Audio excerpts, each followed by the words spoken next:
Is the hockey world holding its breath? Or is it simply bracing for an earthquake? We're talking about the kind of seismic shift that could redefine an era, a decision so monumental it casts a shadow over every other storyline in the NHL.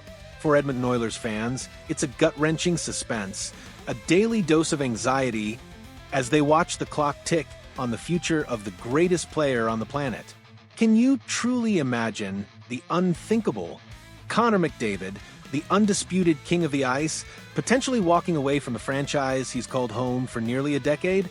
Today, we dissect the most electrifying contract saga in modern sports, delving into the audacious suggestion that McDavid should consider a shockingly short-term deal, and what that truly means for the Edmonton Oilers and their championship aspirations. Good evening, hockey fanatics, and welcome to an exclusive deep dive into the high-stakes drama unfolding in Edmonton. As the 2025-26 NHL season approaches, all eyes are fixed not on the puck drop, but on a pen stroke. Connor McDavid, the transcendent talent who has consistently pushed the boundaries of what's possible on skates, is nearing the end of his monumental 8-year, $100 million contract extension signed way back in 2017. He's entering his final season, and with every passing day, the silence from his camp grows louder, fueling a maelstrom of rumors, speculation, and a palpable sense of concern among the Oilers faithful. This isn't just about money, it's about legacy, loyalty, and the relentless pursuit of the Stanley Cup. McDavid, at 28 years old, stands at a pivotal crossroads, holding the fate of an entire franchise in his hands, and his deliberate pace in weighing all options is sending ripples of unease across the league. While the hockey world eagerly anticipates a long-term commitment, a bold and almost heretical suggestion has emerged from the analytical trenches.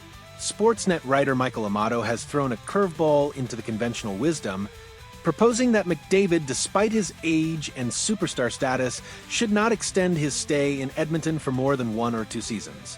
This isn't just a contrarian take, it's a strategic gambit rooted in the brutal realities of professional sports, a league where dynasties rise and fall with astonishing speed, and where the competitive landscape can shift dramatically in the blink of an eye. Amato's argument is compelling, challenging the very notion of what a superstar's long-term contract should look like when the ultimate goal is not just personal wealth, but collective glory. Amato posits that for a player of McDavid's caliber, money is likely not the primary sticking point. In this case, the money probably isn't as complicated as the term, Amato states, cutting to the chase. McDavid's main goal is to win, so he's likely willing to take a little less if it helps the Oilers stay flexible with the cap and continually make improvements to the roster. This insight is crucial. McDavid's ambition transcends mere financial gain. It's about hoisting Lord Stanley's Cup. This willingness to potentially sacrifice a fraction of his earning potential for the greater good of the team's cap flexibility speaks volumes about his singular focus. However, it's the term that truly becomes the fascinating and terrifying variable. We are accustomed to seeing players of McDavid's age and stature ink maximum-term deals, securing their future and the franchise's cornerstone for the foreseeable future. But Amato argues this conventional approach simply wouldn't make sense for him if he's solely focused on a championship. The logic is chillingly pragmatic. There's no telling what the competitive landscape will look like in the NHL in 3 or 4 years, which is why McDavid shouldn't extend for more than 1 or 2 seasons now. This isn't just about the Oilers, it's about the unpredictable ebb and flow of the entire league. A 1 or 2 year deal would give McDavid the ultimate flexibility, allowing him to reassess the Oilers' championship window and the broader NHL power structure before committing to another lengthy pact. It's a calculated risk, a strategic play that prioritizes winning above all else, even if it means keeping the entire hockey world on tenterhooks. Amato then meticulously lays out the precarious future facing the Edmonton Oilers, providing a stark justification for his short-term contract suggestion. The reasons why Edmonton is a good destination today may not hold true in a few years. The Pacific could be a much tougher division at that point, and the Oilers roster might face challenges as well. This is where the emotional core of the argument truly hits home for Oilers fans. The current roster, while talented, is not immune to the relentless march of time and the brutal realities of the salary cap. Consider the aging core that has been so instrumental alongside McDavid. By the 2027 to 28 campaign, Hyman and Nugent-Hopkins will be in their mid-30s and likely starting to regress, Amato points out. Zach Hyman, a relentless forechecker and goal scorer, and Ryan Nugent-Hopkins, the versatile two-way center, are vital components of the Oilers' attack. Their inevitable decline, while natural, would leave a significant void that would be incredibly difficult to fill. Furthermore, the defensive core, a perennial area of concern for the Oilers, faces its own set of uncertainties. Key contributors on the back end, like Matthias Ekholm, Jake Wallman, and Brett Kulak, aren't signed beyond this year, Amato adds. Losing even one of these veteran presences would be a blow. Losing multiple would force a complete defensive overhaul, a task made exponentially harder by the constraints of the salary cap. And then there's the elephant in the room, Darnell Nurse's contract. Darnell Nurse's contract may really become an anchor soon, Amato warns. Nurse, a cornerstone of the Oilers' defense, carries a substantial cap hit.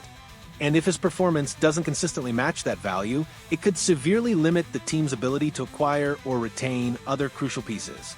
This isn't a criticism of Nurse's effort, but a cold, hard look at the financial realities that can hamstring even the most ambitious franchises. Finally, Amato touches upon a persistent Achilles heel for the Oilers. Not to mention the goaltending struggles, which the Oilers have yet to remedy.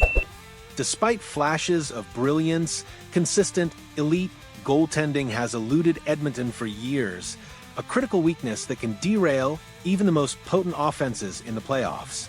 These are not minor issues, they are foundational cracks in the edifice of a championship contender, and McDavid, with his laser focus on winning, is undoubtedly aware of every single one. This brings us to the fascinating divergence of interests between McDavid and the Oilers organization. For McDavid, the waiting game is a strategic advantage. He has every reason to wait as long as he possibly can and see how things play out before making such an important decision on his future. Each passing season, each playoff run, each roster move provides him with more data, more clarity on the Oilers' true championship potential. He holds the ultimate leverage, and he's using it wisely. However, the same cannot be said for the Edmonton Oilers. For them, every day without a new contract for McDavid is a day filled with increasing dread.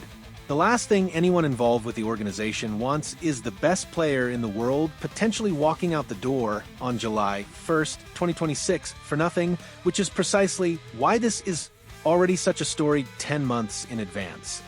The prospect of losing McDavid for no return is a nightmare scenario, a catastrophic blow that would set the franchise back for years, if not decades. This fear drives their desperation to settle the situation as soon as possible to secure their future and quell the rising tide of fan anxiety. The situation truly couldn't be any more different for each side. McDavid has no reason to panic or rush into an extension, while the Oilers are desperate to settle this as soon as possible. This fundamental imbalance creates an almost unbearable tension, a silent tug-of-war that will define the Oilers' immediate future.